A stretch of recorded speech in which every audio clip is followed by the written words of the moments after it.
सावन का पवित्र मास चल रहा है और इस बार तो डबल सावन है और इसलिए सावन की अवधि भी जरा ज्यादा है और सावन मास पवित्र संकल्प के लिए, पवित्र कार्यों के लिए बहुत ही उत्तम माना जाता है। और आज जब लोकतंत्र के मंदिर में इस सावन के पवित्र मास में मिल रहे हैं तो ये लोकतंत्र का मंदिर ऐसे अनेक पवित्र कार्य करने के लिए इससे बड़ा उत्तम अवसर नहीं हो सकता है।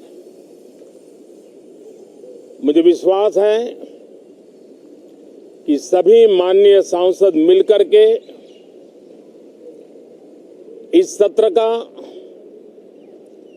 जनहित में सर्वाधिक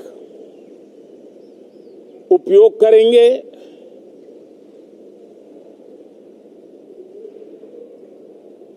संसद की जो जिम्मेवारी है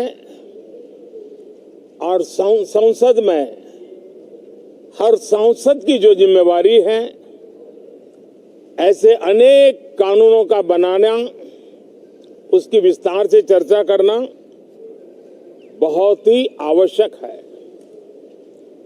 और चर्चा जितनी ज्यादा होती है,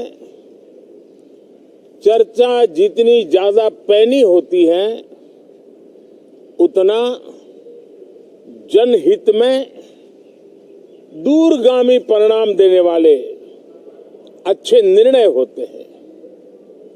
सदन में जो माननीय सांसद आते हैं वो धरती से जुड़े हुए होते हैं, जनता के दुख दर्द को समझने वाले होते हैं और इसलिए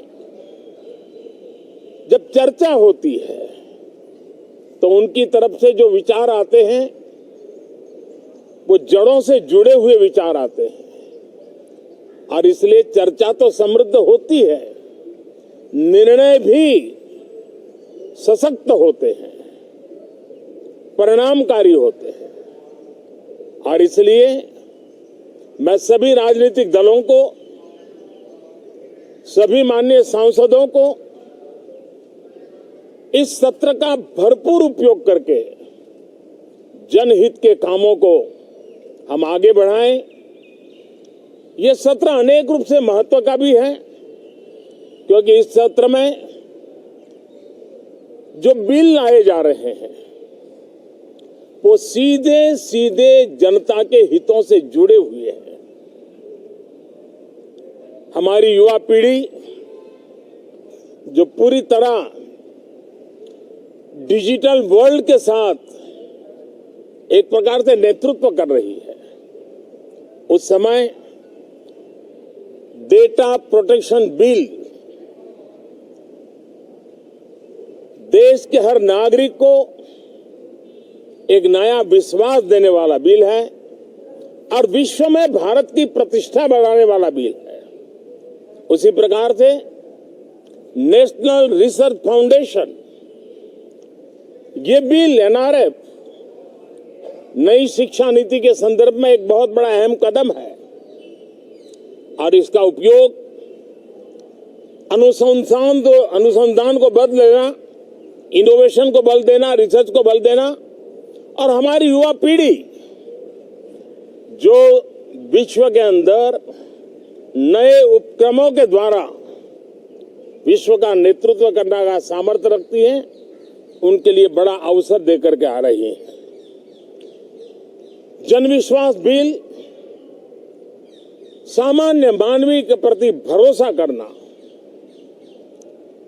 अनेक कानूनों को डिक्रिमिनलाइज करना, इस मुहिम को आगे बढ़ाने वाला ये बिल, उसी प्रकार से जो पुराने कानून है उनको खत्म करने के लिए भी एक बिल में प्रावधान किया जा रहा है। हमारे यहाँ सदियों से एक परंपरा रही है कि जब विवाद हो तो संवाद से सुलझाया जाए।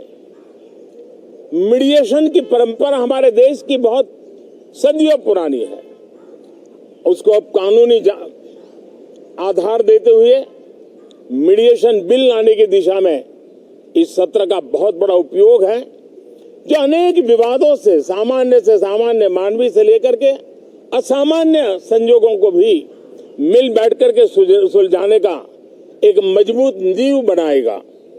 इसी प्रकार से डेंटल मिशन को लेकर के एक बिल जो हमारे डेंटल कॉलेजेस के लेकर मेडिकल के छात्रों के लिए एक नई व्यवस्था को आकार देगा। ऐसे अनेक महत्वपूर्ण बिल इस बार इस सत्र में संसद में आ रहे हैं, तब ये जनहित के हैं, ये युवा हित के हैं, ये भारत के उज्जवल भविष्य के लिए हैं।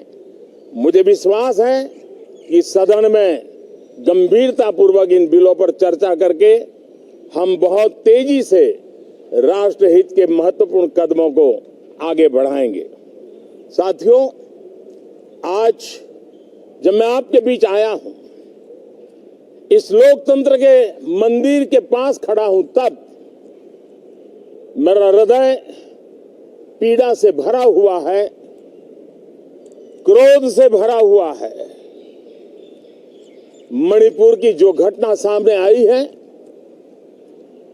किसी भी सभ्य समाज के लिए यह शर्मसार करने वाली घटना है। पाप करने वाले, गुनाह करने वाले कितने हैं, कौन है, वो अपनी जगह पे है, लेकिन बेइज्जती पूरे देश की हो रही है। 140 करोड़ देशवासियों को शर्मसार होना पड़ रहा है। मैं सभी मुख्यमंत्रियों से आग्रह करता हूं कि वे अपने राज्य में कानून व्यवस्थाओं को और मजबूत करें, खास करके हमारी माताओं बहनों की रक्षा के लिए कठोर से कठोर कदम उठाएं।